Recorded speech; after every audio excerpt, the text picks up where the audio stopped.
ओम शांति। प्यारे रूहानी भाई बहनों, आज की मुरली 11 मार्च 2026 के मंथन में आपका स्वागत है। ओम शांति।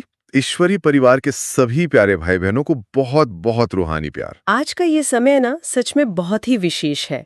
हम अपनी रोजमर्रा की जो भाग दौड़ होती है, संकल्पों की जो इतनी भीड़ होती है अंदर, उन सब से और दुनियावी बातों से अपनी बुद्धि को बिल्कुल समेट रहे हैं। और परमपिता परमात्मा, हमारे प्यारे शिव बाबा की जो मधुर महावाक्य हैं, उनकी गहराई में हम आज उतरने वाले हैं। ये कोई साधारण चर्चा नहीं है ना? जी बिल्कुल नहीं। बल्कि ये हमारे ईश्वरीय परिवार का एक रूहानी मंथन है, जहां हम बाबा के एक एक शब्द के पीछे जो गहरा रहस्य छिपा है ना, उसे बहुत प्यार से समझेंगे। सही कहा आपने। और देखिए, इस मंथन का मुख्य उद्देश्य ही यही है कि हम ज्ञान को सिर्फ सुने नहीं, बल्कि उसे अपने जीवन का हिस्सा बनाएं। क्योंकि जब हम बाबा के महावाक्यों पर गहराई से विचार करते हैं, तो वो हमारी आत्मा का भोजन बन जाता है, आत्मा को शक्ति मिलती है। बहुत सुंदर बात कही।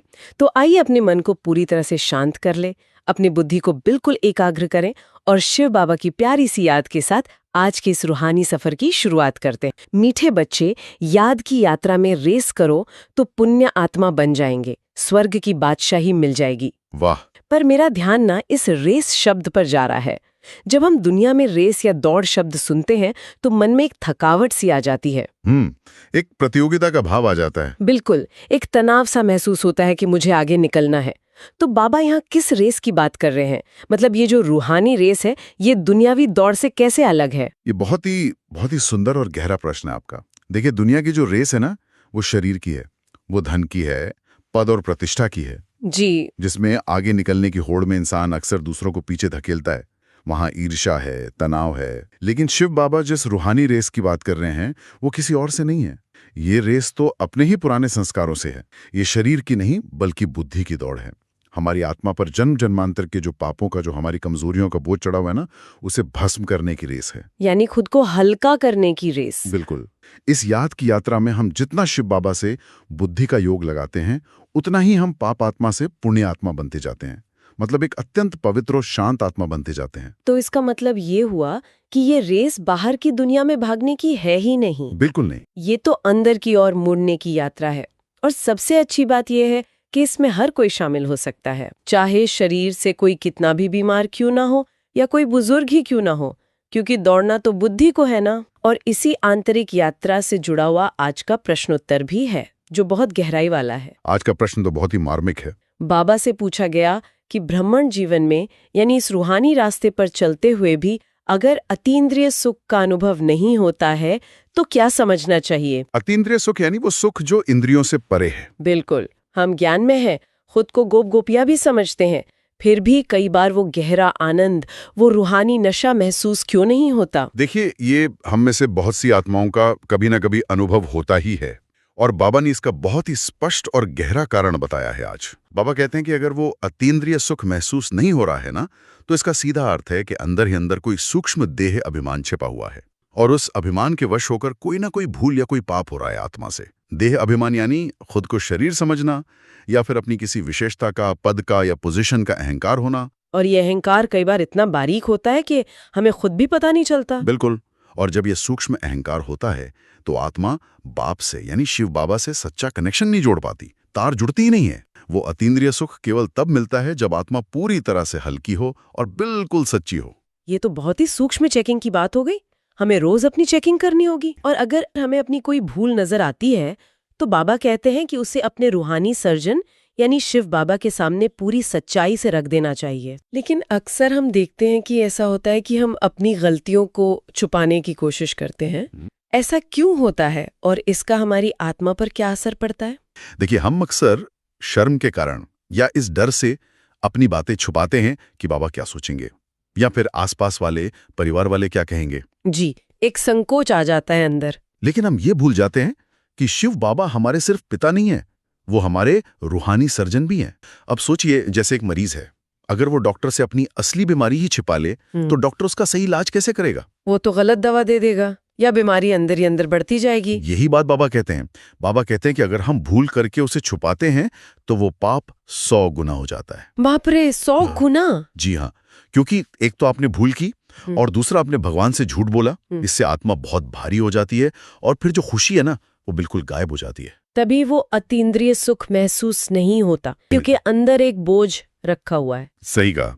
इसीलिए बाबा से पूरी सच्चाई से कहना चाहिए कि बाबा, मुझसे ये भूल हुई, मुझे क्षमा करें, मैं आगे से ऐसा नहीं करूंगा। एक बच्चे की तरह साफ दिल से। जी, इस ईमानदारी से आत्मा तुरंत हल्की हो जाती है और फिर बाबा से रूहानी सर्जन से सही श्रीमत मिलती है। सच में सच्चाई की ताकत ही अलग होती है। दिल बिल्कुल साफ हो जाता है। और इसी सच्चाई और यथार्थ ज्ञान की कड़ी में आज की मुख्य चर्चा में बाबा ने एक और बहुत बड़ा पर्दा खोला है। ईश्वर के नाम और पहचान को लेकर ना? जी बिल्कुल, ईश्वर के नाम और पहचान पर बाबा ने बहुत गहराई से प्रकाश डाला है। आज भक्ति मार्ग में हमने भगवान को हजारों नाम दे दिए हैं और बाबा ने इसे समझाने के लिए एक बहुत ही व्यवहारिक, बहुत ही प्यारा सा उदाहरण दिया है, पुष्पा और शीला का। ये उदाहरण हमें क्या सिखाता है? ये बाबा के समझाने का कितना प्यारा और सरल तरीका है। बाबा कहते हैं कि मान लीजिए किसी कन्या का नाम पुष्पा है। अब अगर आप उसे शीला शीला कहकर पुकारेंगे तो क्या वो आपकी तरफ देखेगी? बिल्कुल नहीं देखेगी। वो तो समझेगी कि आप किसी और को बुला रहे हैं। बिल्कुल, वो रिस्पॉन्स ही नहीं देगी। और बाबा कहते हैं कि बिल्कुल यही स्थिति हमारी परमात्मा के साथ हुई है भक्ति मार्ग में। हम गलत नाम से पुकारते रहे। जी, हमारा रचयिता एक है, उनका रूप एक है, तो उनका नाम भी तो एक ही होगा ना। और वो अविनाशी नाम है शिव। शिव कल्याणकारी। लेकिन भक्ति मार्ग में अज्ञानता के कारण हमने उन्हें अलग अलग देवताओं के नाम दे दिए या फिर शिव और शंकर को एक ही मिला दिया, जो कि बहुत बड़ी भूल है। शिव अलग है और शंकर अलग है। जी, बाबा बहुत स्पष्ट करते हैं कि ब्रह्मा, विष्णु और शंकर, इन तीनों देवताओं की रचना करने वाले वो निराकार शिव हैं। वो तो रचयिता है, क्रिएटर है। बिल्कुल। तो जब तक हम उन्हें उनके असली नाम और उनके असली रूप से नहीं पुकारेंगे, तब तक वो सच्चा कनेक्शन और रिस्पॉन्स कैसे मिलेगा हमें? ये बात तो बहुत गहराई से सोचने वाली है कि सही पहचान के बिना सही कनेक्शन जुड़ ही नहीं सकता। जुड़ ही नहीं सकता? तार कैसे जुड़ेंगी अगर नंबर ही गलत डायल कर रहे हैं? बहुत सही उदाहरण दिया आपने।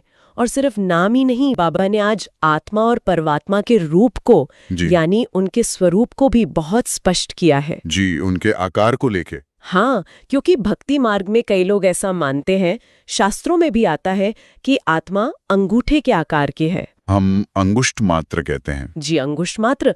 लेकिन बाबा हमें क्या बताते हैं? इस स्वरूप को यथार्थ रूप में समझने से हमारे योग पर या ध्यान पर क्या असर पड़ता है? बाबा बहुत ही स्पष्ट शब्दों में बहुत बार बताते हैं कि आत्मा कोई अंगूठे के आकार की चीज नहीं है। जी, नहीं है। आत्मा तो एक अति सूक्ष्म बिंदु है, एक चमकता हुआ सितारा है जो हमारे मस्तक के बीच भ्रिकुटी में निवास करता है। भ्रिकुटी के तख्त पर विराजमान है। बिल्कुल। और इसे हम इन भौतिक आंखों से, यानी इन चर्म चक्षुओं से नहीं देख सकते। ये केवल ज्ञान और दिव्य दृष्टि का विषय है, महसूस करने का विषय है। महसूस करने का। और इसमें एक सबसे बड़ी बात पता है क्या है? क्या है? क्योंकि आत्मा एक बिंदु रूप सितारा है, तो हमारा परमपिता भी कोई बहुत बड़े आकार का नहीं है। ऐसा नहीं कि वो कोई बहुत बड़े ज्योतिर्लिंग है। हाँ, कि उनका आकार हमसे बड़ा होगा क्योंकि वो भगवान है, ऐसा नहीं है। जी, ऐसा बिल्कुल नहीं है। परमात्मा भी एक ज्योति बिंदु सितारा ही है। आत्मा और परमात्मा के आकार में कोई अंतर नहीं है, वो छोटे बड़े नहीं होते। तो अंतर सिर्फ गुणों का है? बिल्कुल, अंतर केवल उनके गुणों और उनकी शक्तियों में है। वो ज्ञान के सागर हैं, गुणों के सागर हैं। और जब हम ये समझ लेते हैं कि मैं भी एक शांत अति सूक्ष्म सितारा हूँ और मेरा पिता शिव भी एक सूक्ष्म सितारा है, तो बुद्धि को एकाग्र करना, बाबा पर टिकाना बहुत आसान और शांतिदायक हो जाता है। बहुत आसान हो जाता है, क्योंकि फिर बुद्धि भटकती नहीं है, एक बिंदु पे टिक जाती है। सच में, जब हम खुद को एक बिंदु के रूप में महसूस करते हैं ना, तो देह के सारे विस्तार, हमारी सारी परेशानियां अपने आप छोटी लगने लगती हैं। क्योंकि बिंदु में कोई विस्तार नहीं होता। जी बिल्कुल, बिंदु यानी फुल स्टॉप। इसी चर्चा को थोड़ा और आगे बढ़ाते हैं। बाबा ने भक्ति मार्ग और ज्ञान मार्ग का लक्ष्य का बहुत बड़ा अंतर समझाया है। मैं और ऑब्जेक्ट का अंतर। जी, बाबा ने नौधा भक्ति का जिक्र किया आज, यानी जो अत्यंत कठोर और गहरी भक्ति होती है। बाबा कहते हैं कि भक्ति से साक्षात्कार तो होते हैं, फिर भी बाबा ज्ञान मार्ग को इतना श्रेष्ठ क्यों बताते हैं? मतलब साक्षात्कार से हमें क्या प्राप्त होता है और ज्ञान से क्या प्राप्त होता है? इसे समझना हर रूहानी विद्यार्थी के लिए बहुत जरूरी है। देखिए, जब कोई बहुत गहरी भक्ति करता है तो भगवान उनकी भावना का फल देने के लिए उन्हें उनके इष्ट देव का साक्षात्कार करा देते हैं। जैसे ब्रह्मा जी का या विष्णु जी का साक्षात्कार हो गया। जी, लेकिन हमें ये सोचना है कि साक्षात्कार असल में है क्या? क्या है? ये केवल कुछ पलों का एक अल्पकाल का सुख है। आपने एक बहुत सुंदर दृश्य देखा, आपको बहुत खुशी हुई, आप भाव विभोर हो गए। जी, आंखों से आंसू बहने लगे प्रेम के। बिल्कुल। लेकिन फिर क्या हुआ? वो दृश्य तो गायब हो गया। वो तो बस कुछ सेकंड्स का था। जी। और आपकी असली जिंदगी, आपका स्वभाव, आपके पुराने संस्कार, वो सब तो वैसे के वैसे ही रहे ना। उनमें तो कोई बदलाव नहीं आया। हाँ, क्रोध है तो क्रोध ही रहा, मोह है तो मोह ही रहा। बिल्कुल। लेकिन ज्ञान और योग का मार्ग ये केवल साक्षात्कार के लिए नहीं है। इसका लक्ष्य बहुत ऊंचा है। जी। इसका मुख्य लक्ष्य, इसका एम और ऑब्जेक्ट है मनुष्य से देवता बनना। मनुष्य से देवता बनना, यानी पूरा ट्रांसफॉर्मेशन। बिल्कुल। यानी हमारे चरित्र में, हमारे संस्कारों में वो पवित्रता आ जाए, वो दैवीय गुण आ जाए, जिससे हम आने वाली जो नई दुनिया है, सतयुग, उसके अधिकारी बन सके। यानी ज्ञान हमें अंदर से बदलता है। जी, ज्ञान हमें बदलता है, सिर्फ दर्शन नहीं कराता, ये हमें देवता बनाता है। ये तो बहुत ही स्पष्ट और तार्किक बात है। हमें सिर्फ अल्पकाल की खुशी नहीं चाहिए, हमें सदाकाल का परिवर्तन चाहिए। सदाकाल का सुख चाहिए। बिल्कुल। और इसी परिवर्तन की जो प्रक्रिया है, उसे समझाते हुए बाबा ने 5000 वर्ष के चक्र की सीढ़ी की बात की है।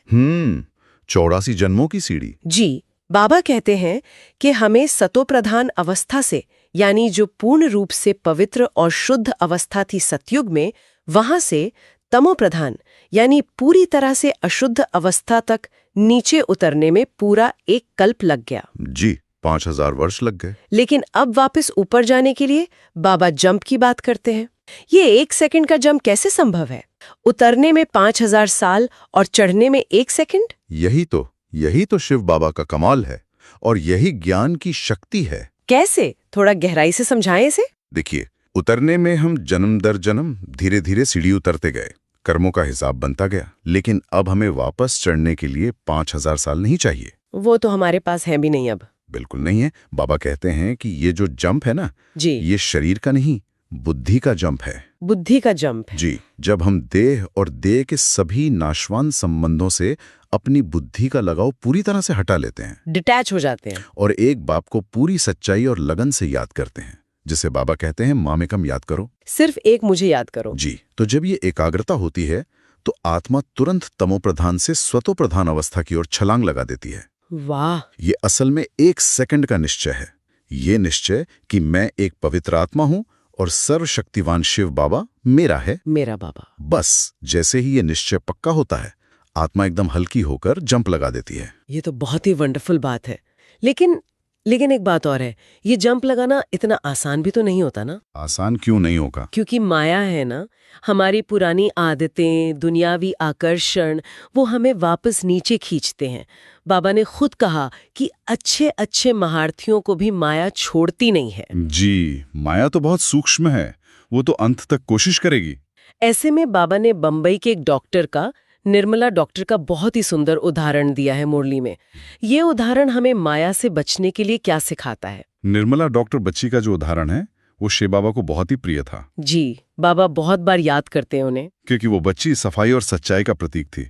बाबा ने बताया कि उस बच्ची का दिल इतना साफ था कि उसके मन में कभी कोई उल्टा या मैला ख्याल आता ही नहीं था। इतनी पवित्र बुद्धि थी। जी, और अगर कभी कुछ होता भी था तो वो जो कुछ भी करती थी पूरी ईमानदारी से बाबा को बता देती थी, कुछ भी छुपाती नहीं थी। बिल्कुल ट्रांसपेरेंट।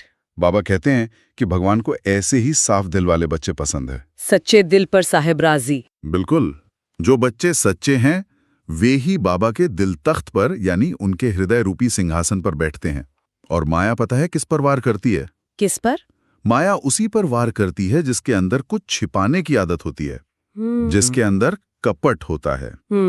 इसी बात को बहुत गहराई से समझाने के लिए बाबा ने एक पुरानी कहावत का जिक्र किया आज। जी। बाबा ने कहा, कख का चोर सो लख का चोर। जी, कख का चोर सो लख का चोर।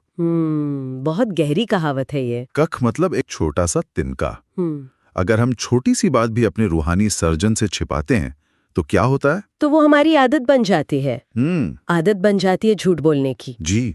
फिर हम धीरे धीरे बड़ी गलतियां भी छिपाने लगते हैं। हमें लगता है कि कोई देख तो रहा नहीं है। पर बाबा तो सब देख रहा है। बिल्कुल। कई बार हम सोचते हैं कि अरे ये तो बहुत छोटी सी बात है, इसे बाबा को बताने की क्या जरूरत है, या फिर हम लज्जा के कारण, शर्म के कारण चुप रह जाते हैं। लेकिन वो चुप्पी अंदर ही अंदर हमें खाती है। जी, बाबा कहते हैं कि सच्चाई से कह देने से आत्मा हल्की हो जाती है। जब हम अपनी कमी बता देते हैं ना बाबा को, तो बाबा क्या करते हैं? तो बाबा हमें पुचकार कर बहुत प्यार से समझाएंगे और हमें श्रीमत देंगे कि आगे खुद को इस माया से कैसे बचाना है। वो हमें सजा नहीं देते, वो हमें बचाते हैं। बिल्कुल। लेकिन अगर हम झूठ बोलेंगे या छुपाएंगे तो हम बाबा के दिल से गिर जाएंगे। बाबा बहुत रहमदिल हैं, बस उन्हें हमारी ईमानदारी चाहिए। कितनी गहरी और दिल को छू लेने वाली बात है ये, कि अपनी कमियों को स्वीकार करना ही सबसे बड़ी बहादुरी है इस मार्ग पर। जी, सच्चे शूरवीर वही हैं। मुख्य चर्चा के अंत में बाबा ने एक बहुत ही बड़े आध्यात्मिक रहस्य को खोला है। गीता के भगवान के बारे में ना? जी, गीता के भगवान के बारे में। भारत का सबसे महान शास्त्र गीता है, जिसे बाबा खुद सर्वशास्त्रमय शिरोमणि कहते हैं। लेकिन गीता के भगवान को लेकर क्या भूल हुई है दुनिया में, जो बाबा आज फिर से स्पष्ट कर रहे हैं? देखिए, ये ज्ञान मार्ग का सबसे बड़ा और सबसे बुनियादी सत्य है। जी, फाउंडेशन है ये। बिल्कुल। भक्ति मार्ग में लोगों ने ये मान लिया है कि गीता का ज्ञान श्री कृष्ण ने दिया है, द्वापर युग में। जी, लेकिन बाबा हमें स्पष्ट करते हैं कि श्री कृष्ण तो सतयुग के पहले राजकुमार हैं। वे तो दैवी संप्रदाय के हैं। वो तो खुद प्रालब्ध भोग रहे हैं वहाँ। बिल्कुल सही। सोचने की बात है कि उन्हें वो राजाई, वो इतनी ऊंची प्रालब्ध किसने दी? किसी ने तो कर्म सिखाए होंगे उन्हें। जी, भगवान तो वो है जो ऊंचते ऊंच है, जो जन्म मरण के चक्र से, कर्मों के बंधन से न्यारा है, जो कभी गर्भ में नहीं आता। बिल्कुल। और वो केवल एक निराकार शिव बाबा हैं। शिव बाबा ने ही ब्रह्मा, विष्णु और शंकर की रचना की है। जी। और वही शिव बाबा संगम युग के अंत में ब्रह्मा के तन का आधार लेकर ये सच्चा गीता ज्ञान सुनाते हैं, जिससे फिर श्री कृष्ण जैसी आत्माएं तैयार होती हैं। बिल्कुल। इसलिए भगवानुवाच का जो असली अर्थ है ना, वो है निराकार शिव भगवानुवाच, ना कि श्री कृष्णवाच। ये क्लैरिटी बहुत बहुत जरूरी है, क्योंकि अगर फाउंडेशन ही गलत हो, अगर हमें ये नहीं पता कि ज्ञान दे कौन रहा है, तो पूरी यात्रा ही भटक जाती है। जी, दिशा ही गलत हो जाएगी फिर। इन सब गहरी बातों को, इन रहस्यों को समझने के बाद अब हम बात करते हैं कि इन्हें अपने रोजमर्रा के जीवन में, अपनी प्रैक्टिकल लाइफ में कैसे उतारें। जी, धारणा की बात करते हैं। आज की धारणा के लिए बाबा ने हमें मुख्य रूप से 2 बातें बताई हैं। तो पहला कदम क्या है हमारे लिए? धारणा का पहला कदम यही है कि हमें हमेशा ये याद रखना है कि हमारी मंजिल बहुत बहुत ऊंची है। साधारण मंजिल नहीं है। नहीं, हमें साधारण मनुष्य से देवता बनना है। इसलिए हमें हर कदम पर, हर छोटे बड़े निर्णय में अपने रूहानी सर्जन से राय लेनी है, श्रीमत लेनी है। जी। इसका सीधा मतलब है कि हमें अपनी मनमत पर, यानी अपने मन की जो इच्छाएं हैं, उन पर नहीं चलना है। और परमत पर भी नहीं चलना, जो दुनिया के लोग कहते हैं। बिल्कुल। केवल और केवल श्रीमत यानी ईश्वरीय मर्यादाओं पर चलना है। और जैसा कि हमने अभी चर्चा की, अपने सर्जन से कोई भी बात छिपानी नहीं है। जी बिल्कुल। साफ दिल और सच्चे होकर रहना है, यही पहली धारणा है। और धारणा का जो दूसरा कदम है, वो तो बहुत ही व्यवहारिक है, बहुत प्रैक्टिकल है। बाबा कहते हैं कि देह और देहधारियों से बुद्धि का योग हटाकर एक बाप में लगाना है। एक बाप, दूसरा न कोई। और इसके लिए बाबा ने एक बहुत ही सुंदर, बहुत ही मीठा वाक्य कहा है, हाथ काम तरफ, दिल यार तरफ। वाह, दिल यार तरफ। अब मैं आपसे ये पूछना चाहूंगी कि आज के इस भागदौड़ भरी जिंदगी में, जहां ऑफिस का इतना तनाव है, घर की इतनी जिम्मेदारियां हैं, ट्रैफिक है, वहां ये अवस्था कैसे बनाई जाए? ये तो सुनने में बहुत मुश्किल लगता है। ये मुश्किल लगता जरूर है, लेकिन देखिए, यही हमारा असली पुरुषार्थ है। जी। बाबा हमें कोई कर्म संन्यास करने को तो कहते नहीं है।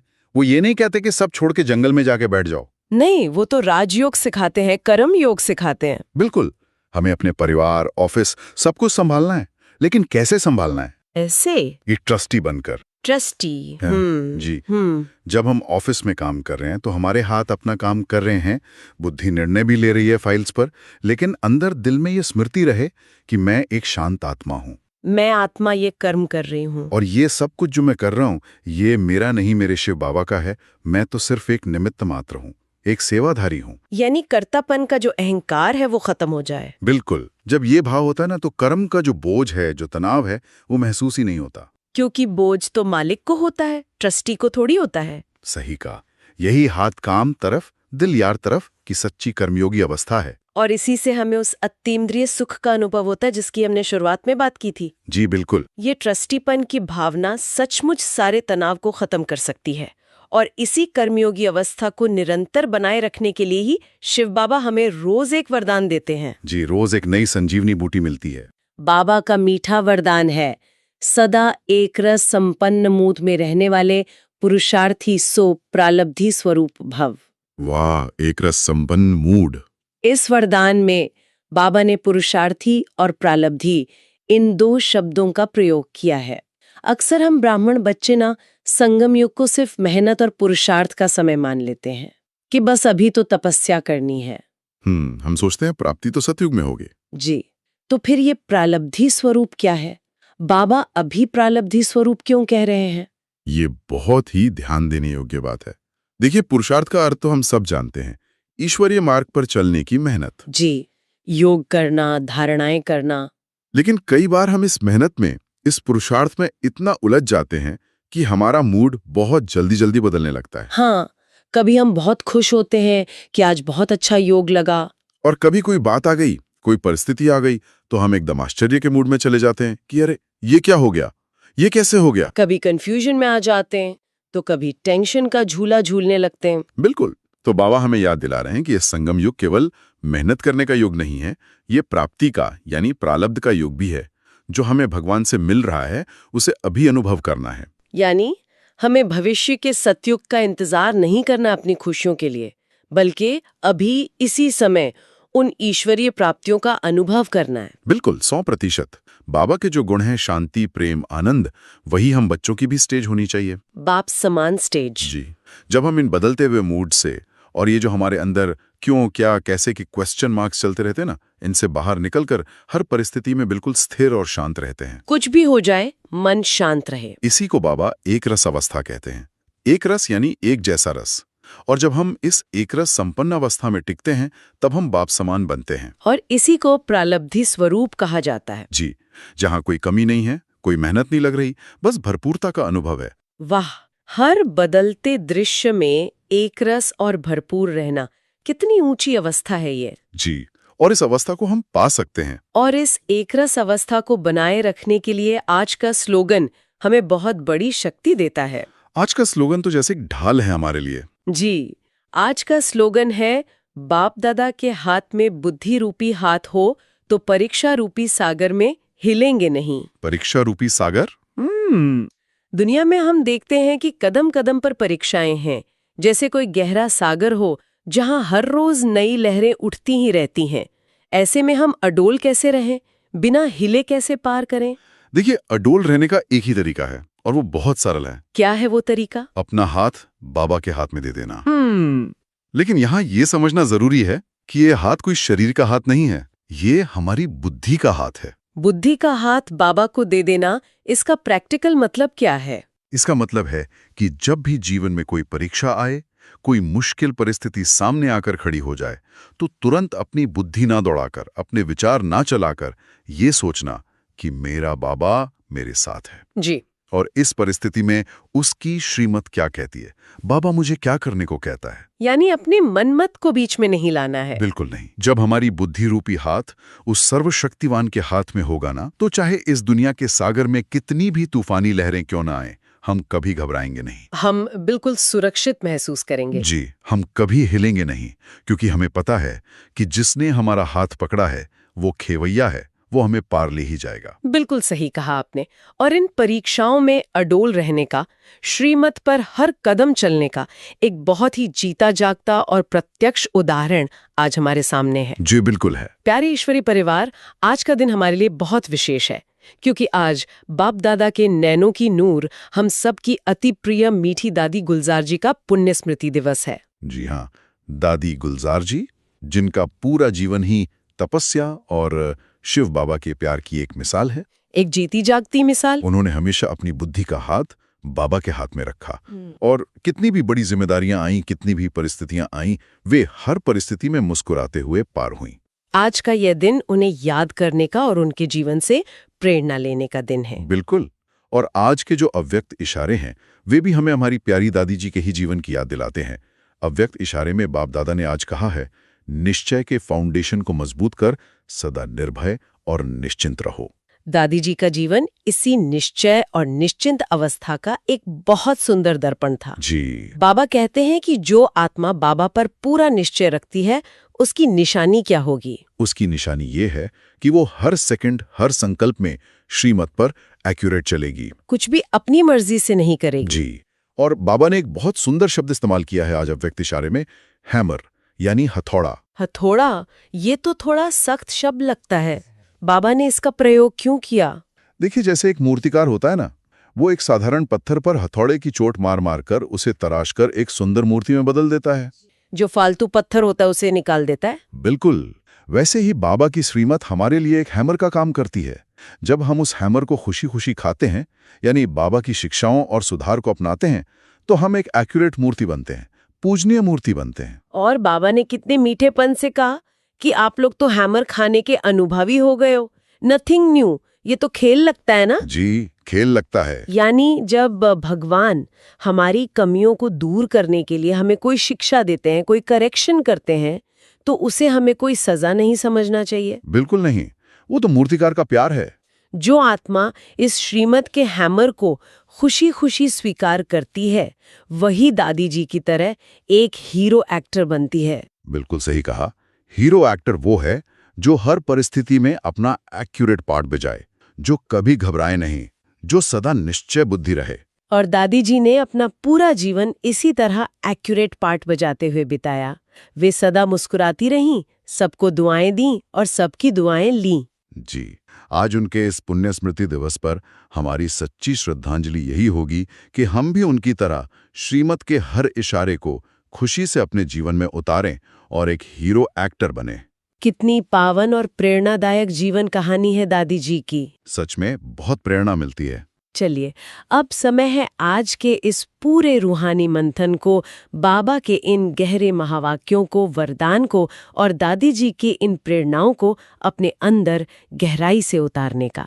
जी, स्वमान के अभ्यास का समय है। प्यारे ईश्वरीय परिवार, आइए कुछ पलों के लिए इस बाहर की दुनिया से, इस आवाज की दुनिया से, इस देह और देह के सारे बंधनों से अपनी बुद्धि को पूरी तरह समेट लें। अपने मन को बिल्कुल शांत कर लें, सारा ध्यान बाहर से हटाकर अपने मस्तक के बीच ले आएं। अनुभव करें कि मैं भृगुटी के सिंहासन पर विराजमान एक अति सूक्ष्म, अति तेजस्वी, चमकता हुआ सितारा हूं। मेरे परमपिता, मेरे रूहानी सर्जन शिव बाबा की पवित्र किरणें मुझ आत्मा पर लगातार बरस रही हैं। मैं आत्मा बहुत हल्की और शांत महसूस कर रही हूं। अब मन ही मन पूरे निश्चय के साथ इन स्वमानों का अभ्यास करें। मैं एक रस प्रालब्धि स्वरूप आत्मा हूं। मैं बाप दादा के दिल तक तनिशीन, बिल्कुल साफ और सच्ची दिल वाली आत्मा हूँ। मैं परीक्षाओं के सागर में अचल और अडोल आत्मा हूं। मैं हर कदम श्रीमत पर चलने वाली एक हीरो एक्टर आत्मा हूँ। अपने इसी शांत, शक्तिशाली और रूहानी स्वरूप में कुछ देर और स्थित रहें। अनुभव करें कि शिव बाबा का वरदानी हाथ सदा आपके मस्तक पर है। प्यारे रूहानी भाई बहनों, अगर आज की इस मुरली के मंथन से आपको कोई विशेष प्रेरणा मिली हो या किसी स्वमान ने आपके दिल को छुआ हो, तो उसे आज पूरे दिन अपने जीवन में धारण करें। कर्म करते हुए भी उस स्वमान में रहें। अपने विचार या जो भी शक्ति आपको आज महसूस हुई, वो कमेंट में साझा करें, ताकि अन्य आत्माओं को भी उससे शक्ति मिले और उनका निश्चय मजबूत हो। याद रखें, हर शुभ संकल्प ही विश्व कल्याण की सेवा है। ओम शांति।